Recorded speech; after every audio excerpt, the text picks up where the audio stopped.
in the 1660s, these revolts began to develop in Jamaica, especially in Jamaica, not in Haiti right now. The revolts in Cuba in the 1500s, as early as 1522, a slave revolt in Cuba.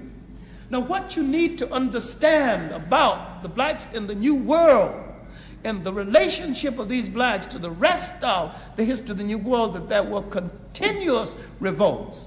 Now, there were revolts of blacks who had been converted to Islam in Africa.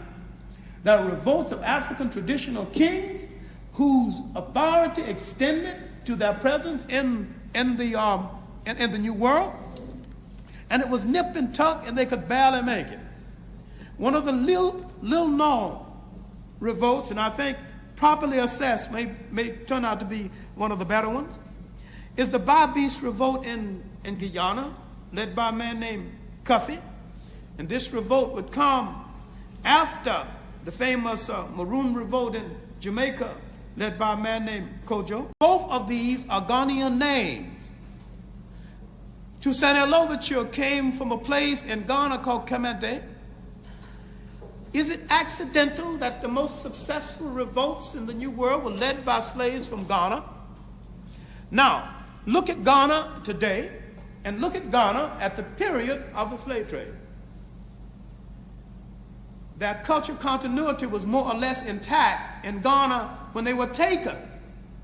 And when they came to the New World, they came out of a tradition of revolt, and they could transfer this condition of revolt to this new setting in the New World. Now, in South America and in the West Indies, especially in South America and Brazil, where there were large numbers of black women married to Portuguese men, but these women maintained their loyalty to the people in the field.